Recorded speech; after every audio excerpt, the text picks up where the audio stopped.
পাবনায় 2 শতাধিক অসহায় ও দুস্থ নারীর মাঝে ঈদ সামগ্রী বিতরণ করেছে সাথিয়া সমিতি। সোমবার 16 মার্চ সাথিয়া উপজেলার আর আতাইকুলা ইউনিয়নের বামনডাঙ্গা গ্রামের জামিউল উলুম হাফিজিয়া মাদ্রাসা প্রাঙ্গণে এ মানবিক সহায়তার আয়োজন করা হয়। বনলতা গ্রুপের পরিচালক আলহাজ মাসুদ রানা খোকনের সভাপতিত্বে অনুষ্ঠানে প্রধান অতিথি ছিলেন কিমিয়ার বিশেষজ্ঞ সেন্টারের ব্যবস্থাপনা পরিচালক মোস্তফা শামীম।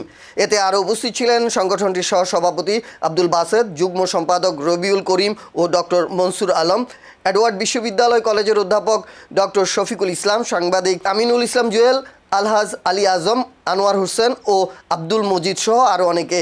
এ সময় গ্রামের সাধারণ মানুষ ও সুবিধাভোগী নারীরা সাথিয়া সমিতির এ কর্মকাণ্ডে সন্তোষ প্রকাশ করেন। আল্লাহ সেই তৌফিক দান করে আমরা যেন সাথিয়াবাসী দুস্থ অসহায় পরিবারের বিষয় খারাপই লাগছে। তারপর যত আমাদের এই কর্মকাণ্ড আসলে আপনারাও সাথিয়া উপজেলা আল্লাহ নির্ধারণ করে রাখছিল, এটা আমরা কিন্তু দেই নেই, আল্লাহ নির্ধারণ করে রাখছিল। আমাদের ভালো লাগার বিষয় সামনে ঈদ, ঈদের যে আনন্দটা আপনাদের সঙ্গে আমরা শেয়ার করতে পারছি অথবা আনন্দটা ভাগাভাগি করতে পারছি, এতে আমরা ভীষণ খুশি। আজকের এই উদ্যোগটা সাথিয়া এবং পাবনা সমাজের কল্যাণের ভাবে হাতে এখানে এই জনাব মোহাম্মদ আজম ভাই তার প্রতিক্রিয়া ব্যক্ত করার জন্য অনুরোধ করছি।